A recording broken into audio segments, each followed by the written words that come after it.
Ce journal, 3 jours supplémentaires sont accordés aux confessions religieuses pour désigner les membres de la Commission électorale nationale indépendante.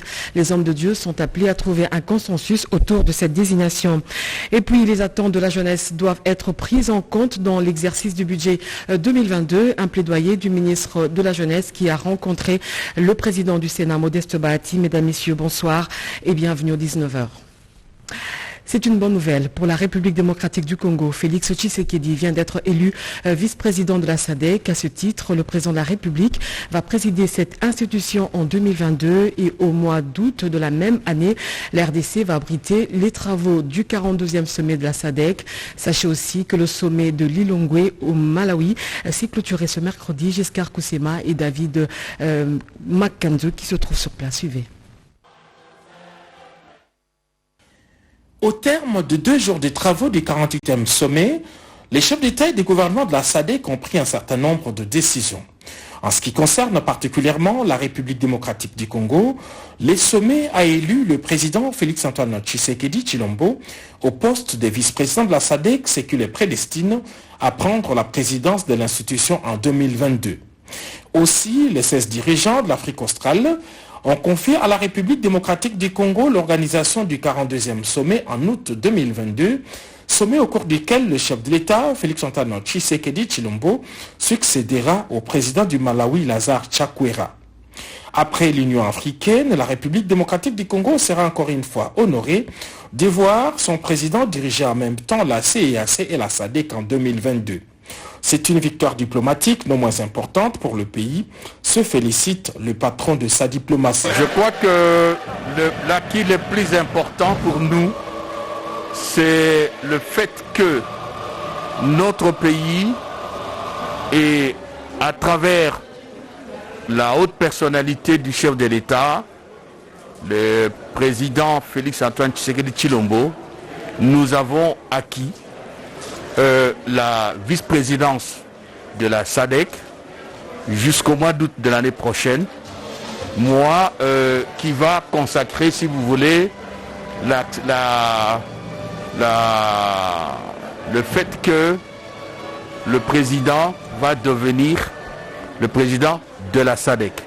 Donc au mois d'août, eh bien, le président Félix-Antoine Tshisekedi Tshilombo, et à travers lui notre pays, prend le leadership de la SADC. C'est très important parce que nous aurons des initiatives à prendre et si vous voyez bien, après l'Union africaine à la fin de cette année, ça sera l'année prochaine et la CEAC et la SADC. Donc la RDC va confirmer son retour sur la scène internationale en général et sur la scène africaine en particulier.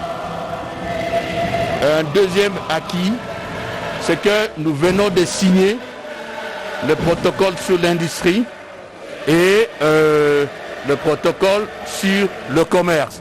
Cette question est alors définitivement résolue. On peut ajouter un troisième acquis, c'est l'affirmation de notre implication, de notre volonté d'être actifs au sein de la SADC comme communauté de destin des pays de l'Afrique australe, membres de cette organisation sous-régionale. Au plan sous-régional, le sommet de Lilongwe a salué l'alternance pacifique opérée en Zambie et félicité les présidents entrants et sortants. Par ailleurs, le secrétariat exécutif de la SADC a été confié au candidat du Botswana, pays qui abrite déjà les sièges de cette institution. Je l'ai dit à l'Assemblée nationale, Christophe Mbosso a accordé un nouveau moratoire aux confessions religieuses, un délai supplémentaire de 48 heures jusqu'au jeudi pour trouver un consensus autour de la désignation du nouveau président de la Commission électorale nationale indépendante. C'était au cours de la plénière de la prorogation sur l'état de siège décrété par le chef de l'État Félix-Antoine Tshisekedi. Les images et commentaires dans notre édition de 20h. À quelques jours de l'ouverture de la session de septembre, essentiellement budgétaire, le ministre de la Jeunesse plaide pour la prise en compte des attentes de la jeunesse dans l'exercice du budget 2022. Yves Mboukoulou a été reçu par le président du Sénat, Modeste Bahati, au cours duquel le ministre de la Jeunesse a présenté le nouveau président du Conseil national de la jeunesse. Regardez. Blocage dans la désignation du président de la CENI. Le cadre de concertation de la société civile est en mission des bons offices auprès de personnalités impliquées dans le processus. Après avoir échangé avec les confessions religieuses et le président de l'Assemblée nationale, la délégation de la société civile a échangé avec le président du Sénat, Modeste Bahati Lukwebo, en sa qualité du président de la Chambre des sages, mais aussi d'acteur majeur de la politique congolaise, responsable d'un regroupement politique significatif de l'Union sacrée. À quelques jours de l'ouverture de la session de septembre, essentiellement budgétaire, le ministre de la Jeunesse, Yves Mboukoulou, est venu faire un plaidoyer en faveur de la jeunesse. Il sollicite l'implication de Modeste Bahati Lukwebo pour que le budget 2022 puisse répondre aux attentes de la jeunesse. Le ministre de la Jeunesse a par ailleurs présenté au speaker du Sénat le nouveau président du Conseil national de la jeunesse, William Mukambilwa, élu récemment lors de leur assemblée générale organisée du 4 au 10 août dernier à Kassangoulou, dans la province du Congo central. Il faut signaler que le nouveau président du Conseil national de la jeunesse est un ancien étudiant de Modeste Bahati qui s'est dit fier de voir ses produits émerger. Après une décennie sans délivrer les concerts dans l'espace Schengen, le groupe musical Wenge Musique à Maison-Mère annonce une grande production dans 3 semaines au Zénith de Paris. Le patron de cet orchestre, Ngiama Makanda Werason, l'a dit à la presse à l'issue d'une audience lui accordée par le président du Sénat, Modeste Bahati Lukwebo. Et en nouvelle, après l'Assemblée nationale, le Sénat adopte à son tour la prorogation de l'état de siège décrété par le président de la République dans les provinces du Nord, Kivu et l'Ituri. 88 sénateurs ont voté pour cette prorogation de 15 jours pour mettre fin aux groupes armés nationaux et étrangers qui écument la partie est du pays. A reçu le panafricaniste et professeur Théophile Ombenga. Au menu des entretiens, l'état de la culture et du patrimoine dans la construction d'une Afrique unie. Peu avant, Patrick Mouyaya a conféré avec l'ambassadeur de Chine accrédité en RDC sur la coopération médiatique entre les deux gouvernements. Reportage. Travailler ensemble pour favoriser la communication entre les deux peuples en dotant le journaliste et professionnel de médias, de formation et autres renforcements des capacités, tel a été l'essentiel de la rencontre entre le ministre de la Communication et Médias, Patrick Mouyaya Katembwe, et l'ambassadeur de Chine en République démocratique du Congo, Zun Jing, c'est mardi 17 août 2021 en son cabinet de travail. On va travailler concrètement, d'abord favoriser le travail ensemble de nos deux médias, médias chinois, médias congolais, pour favoriser de créer plus d'opportunités de coopération, mais aussi pour monter quelques projets de coopération concrète avec objectif de favoriser la coopération gouvernementale et sectorielle dans le secteur médiatique. Peu après, le ministre de la Communication et Médias, porte-parole du gouvernement, a reçu le groupe des panafricanistes qui, après leur conférence sur les États-Unis d'Afrique, sont venus présenter l'état des lieux de la culture et du patrimoine dans la construction d'une Afrique unie. Dans leur délégation, les doyens Théophile Mwene Obenga, égyptologue, linguiste et historien qui a défendu l'histoire noire africaine aux côtés des Tchèques Anta Diop. C'est des suggestions que les uns et les autres sont venus lui faire pour dire qu'il est important que le système éducatif soit un système qui aide les Africains à être à l'aise avec eux-mêmes, à mieux se comprendre, à s'apprécier et donc avoir des référents sans exclure les autres bien sûr, sans être en autarcie par rapport aux autres, mais que l'Afrique occupe une place importante dans les curricula africains pour que l'unité ne soit pas un vain mot et qu'elle soit renforcée. Ouverture à Kinshasa de la première foire économique. Le thème choisi pour cette année, redynamiser l'économie afin de rentabiliser les richesses. C'est une opportunité pour les opérateurs et entrepreneurs œuvrant dans le secteur économique. Le but est d'améliorer le climat des affaires. Jessica Bassile. Redynamiser l'économie afin de rentabiliser les richesses. C'est sous ces thèmes que se place la foire économique de Kinshasa qui se tient au grand chapiteau de GB. Pour sa première édition, elle a réuni plusieurs participants dans le volet forum avec différents panélistes pour parler expérience et profession afin de permettre aux entrepreneurs qui œuvrent dans le secteur économique d'améliorer le climat des affaires. Nous sommes beaucoup d'entreprises, mais on est enregistré au guichet unique, mais il y a très peu qui sont sur le terrain. Et lorsque nous parcourons l'environnement économique congolais, on commence à voir de moins en moins de Congolais qui sont en tout cas en mesure de répondre aux enjeux économiques. Plusieurs partenaires ont été enregistrés en cette première édition des FEKIN dans le cadre du partenariat public et privé en vue d'apporter la pierre à l'édifice pour aider le pouvoir public à faire face aux problèmes des jeunes ainsi qu'à celui de la santé et de l'éducation. Pour la première édition, nous avons essentiellement la FINAPEC, Copeneco, on a quelques membres de la FEC qui vont venir, mais je dois quand même préciser que nous n'avons pas eu le temps de faire une grande propagande là-dessus à cause de mesures sur Covid-19 et nous avons eu un coup de grâce. Le chef de l'État avait décidé il y a à peine 2 jours que l'on pouvait se réunir et donc nous avons saisi la balle au bond. Des nouvelles instructions relatives à l'assainissement de la capitale et la lutte contre le banditisme urbain étaient au centre des échanges entre le ministre provincial de l'Intérieur Tenkete Lito et ses administrés. Luisel Sakala pour le reportage. Les nuisances sonores, le banditisme urbain, l'insalubrité dans la ville et le non-respect des textes légaux, Tenkete Lito aura toujours à l'esprit le souci permanent de faire valoir la vision de l'autorité urbaine Jantiningo Bilambaka. C'est la raison d'être de cette rencontre du ministre de l'Intérieur avec les bourgmestres, les chefs des quartiers, les chefs des rues et le corps des sapeurs-pompiers pour mettre chacun devant ses responsabilités. Dans le cadre de l'exécution du programme Kinshasa Vupeto, il vous a été rappelé ce qui suit. L'établissement des fiches identitaires des casseurs appelés communément Koluna par zone sécuritaire. L'installation des zones de recul de 15 mètres par la suppression et l'évacuation de tout étalage, kiosque, l'application de l'édit numéro 03/2013 du 9 septembre 2013 relatif à l'assainissement et à la protection de l'environnement de la ville de Kinshasa.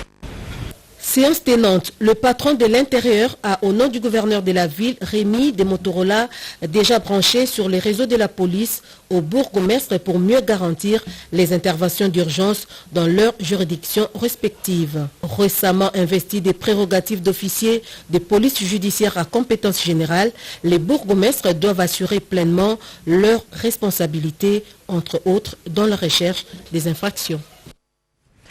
Et puis la ministre de la Justice, garde des Sceaux et son homologue tchadien ont échangé sur les réponses appropriées à la prévention des violences sexuelles basées sur le genre dans les 2 pays respectifs. Ensuite, Rose Mutombo a reçu la délégation du Conseil permanent de la comptabilité au Congo au sein de la Commission nationale OADA qui était conduite justement par son secrétaire général, le professeur William Mbouyamba, Betty Amani et Jean Daki pour le reportage.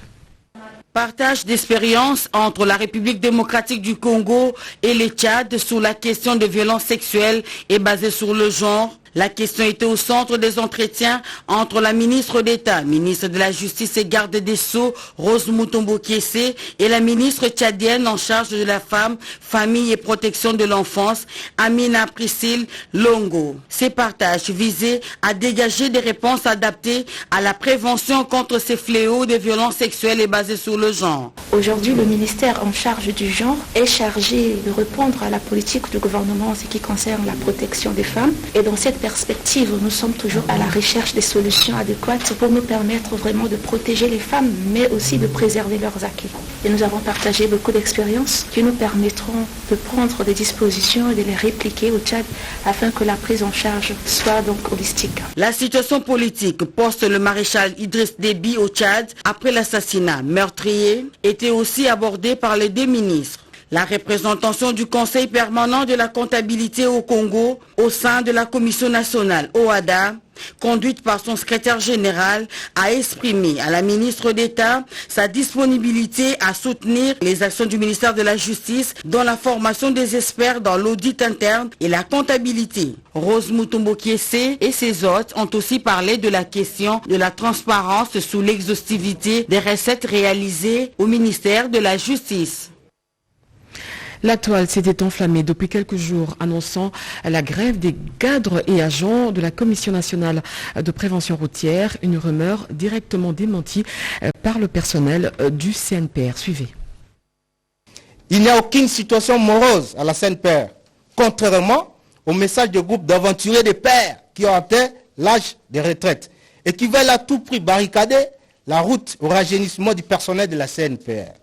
Réitérons notre soutien indéfectible au comité directeur actuel, chapeauté par Monsieur le Président national de la Commission nationale de prévention routière. Nous disons Jean-Rémy Nganga Manzima, qui prône la vision du Président de la République démocratique du Congo, chef de l'État, son Excellence, Monsieur Félix Antoine Tshisekedi Tshilombo, celui des peuples d'abord. Vision matérialisée par son Excellence, Monsieur le ministre des Transports, Voies de Communication et des Désenclavements, nous citons Chéribert Okende Senga. Le comité directeur actuel a essayé, tant soit peu, d'améliorer les conditions sociales des agents et cadres de la CNPR. Nous parlons de la prime qui est devenue permanente et revue à la hausse. Jadis, prime non permanente qui se payait trimestriellement.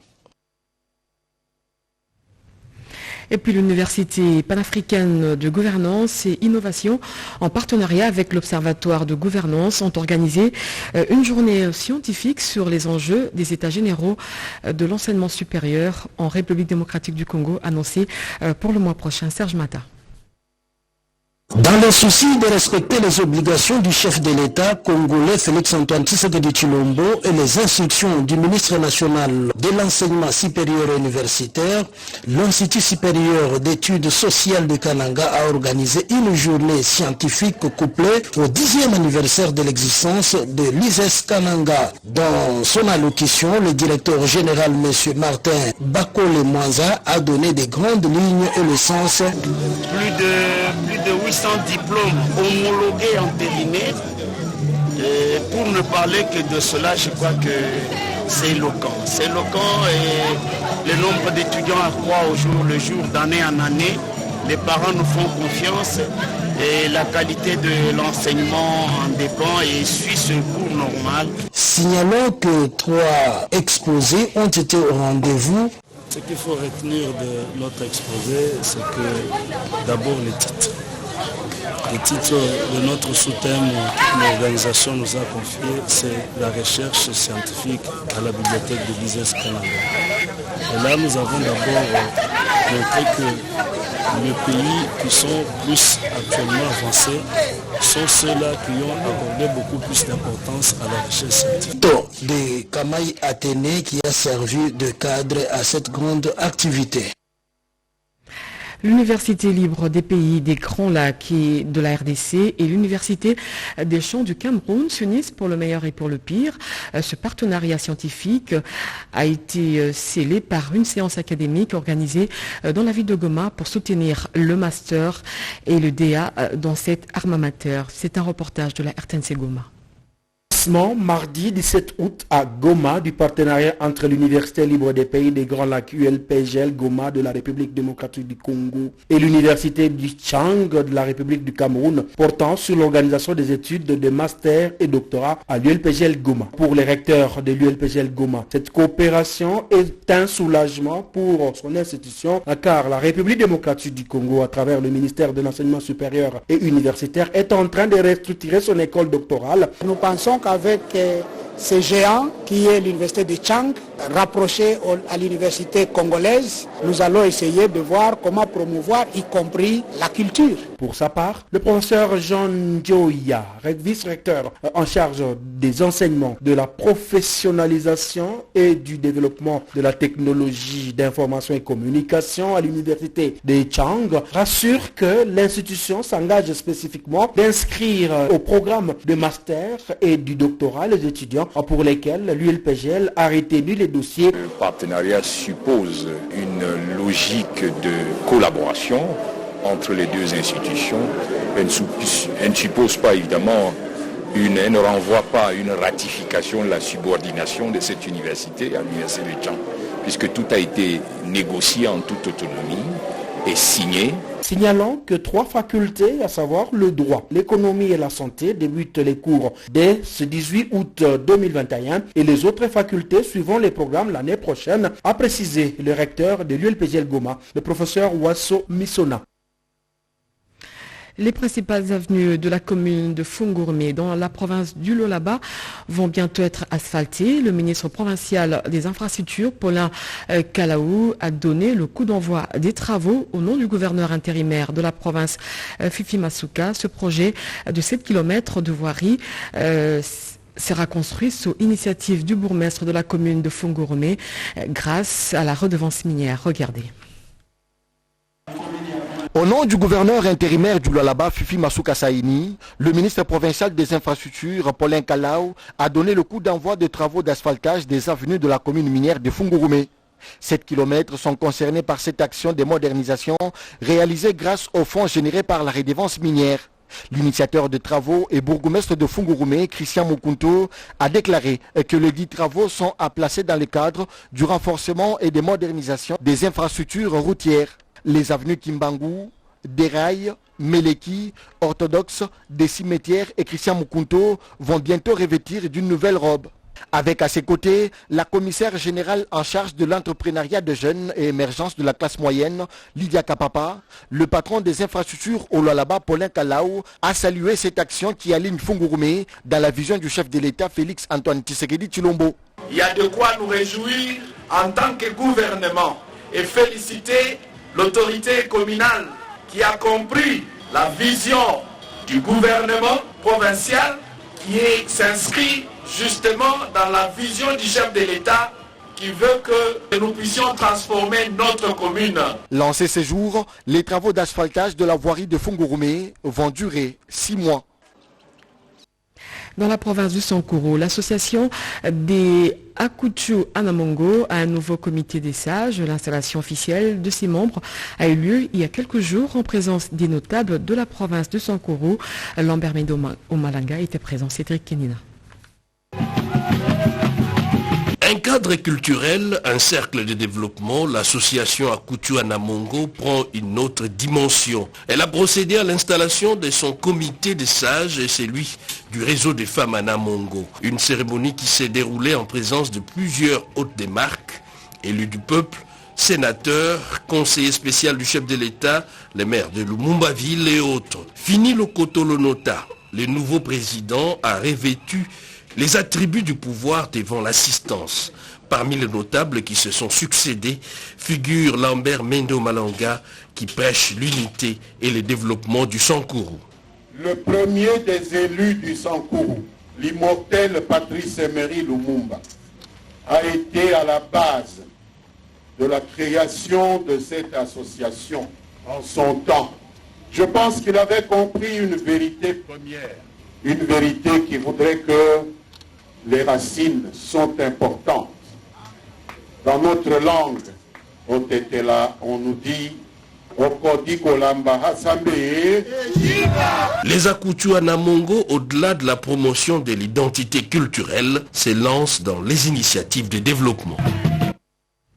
Le gouverneur de la province du Haut-Lomami a présenté ses nouveaux collaborateurs à la police nationale.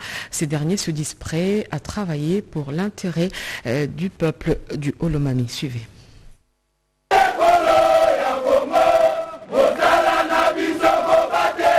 C'est dans les installations du commissariat provincial de la police nationale congolaise que l'autorité provinciale du Haut-Lomami à l'intérim, Kabamba Ilunga Obatame, a procédé ce lundi 16 août 2021 à la présentation officielle des membres de la nouvelle équipe dirigeante de la province.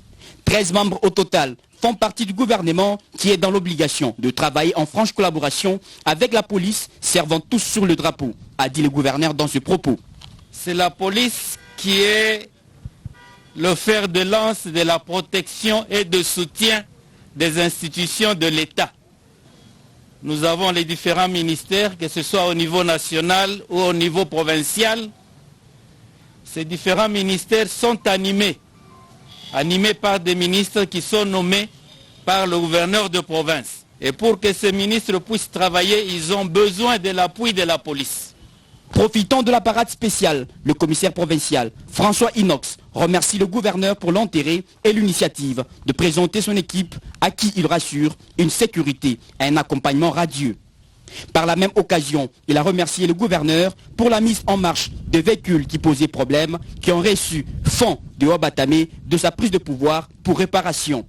Dans un climat de joie et sous des champs magnifiques, d'autres détails et difficultés ont été rencontrés par le chef de l'exécutif provincial avant qu'il ne reprenne son bureau. L'Institut supérieur d'études sociales de la ville de Kananga tient au respect des ordres et normes établis par les autorités du pays. Ils ont organisé pour ce faire une journée scientifique dans la ville de Kananga, chef-lieu de la province du Kasaï central. Reportage. Vacances parlementaires à Tchekapa, son fief électoral, le député national Papi Mwanzamounia Bonsoleil, élu de l'UDPS, vole au secours de plusieurs couches sociales. Plus de 120 pupitres ont été remis ces jours aux écoles primaires des 3 sous-divisions Kasaï 1 où les élèves manquaient de places assises pour mieux apprendre. Ceci pour accompagner la gratuité de l'enseignement primaire prôné par le président de la République, Félix Antoine Tshisekedi Tshilombo. Les structures médicales des 3 collines de Tchekapa ont reçu 100 lits matelas pour aider le malade à bien passer nuit dans de meilleures conditions. J'ai levé l'option, cette fois-ci, d'apporter ma modeste contribution à la lutte contre les mauvaises conditions dans lesquelles nos enfants étudient, d'une part, et celles dans lesquelles nos frères et sœurs suivent les soins de santé dans les différentes structures sanitaires. Le vendeuse de braise, pain, farine et bien d'autres produits vivriers ont eu à recevoir de l'élu de Tchekapa de bassins plastiques pour leur petit commerce. Les personnes de 3e âge, pour la plupart de veuves, n'ont pas été oubliées par Papi Mwanzamounia Bonsoleil. Chacune d'elles a reçu de sa main une pièce d'étoffe, comme pour partager le pécule avec ses délaissés pour compte. Les routes des dessertes agricoles qui partent de Kassala à Kalalangangabuka doivent être entretenues. Voilà pourquoi il a procédé ces jours au lancement des travaux de cantonnage manuel.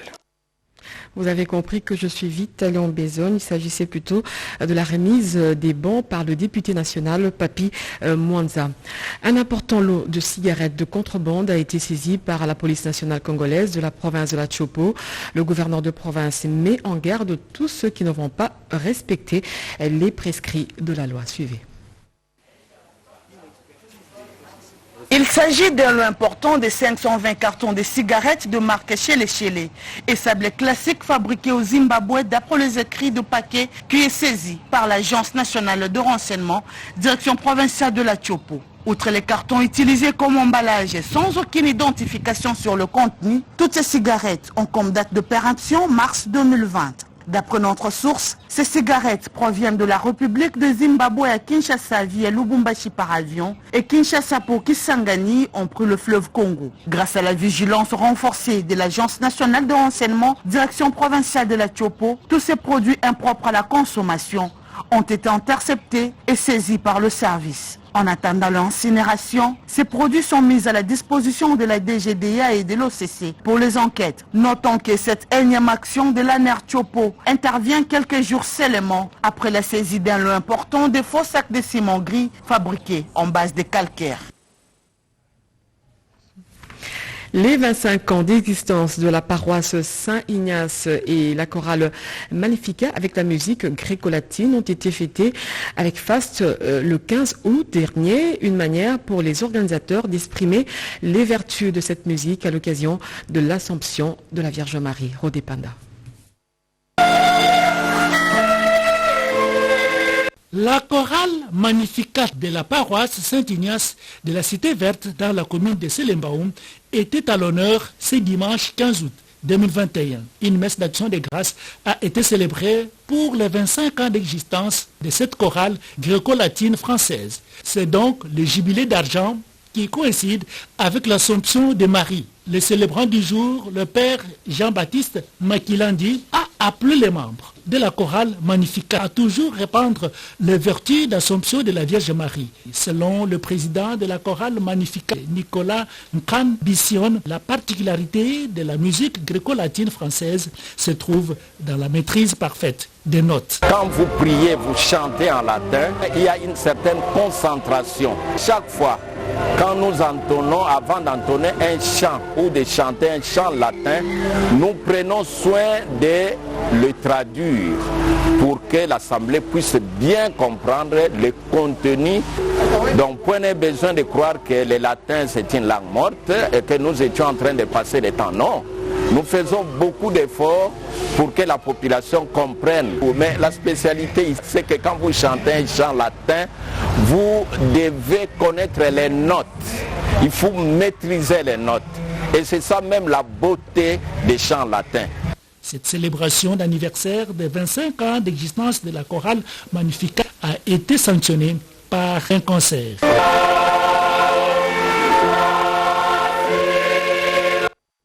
Voilà, ce journal a connu le concours rédactionnel de Iverson Kaboba sur la coordination de Cédric Kénina. Moi, je vous dis au revoir. D'ici là, portez-vous bien et l'actualité continue sur la chaîne nationale. Au revoir.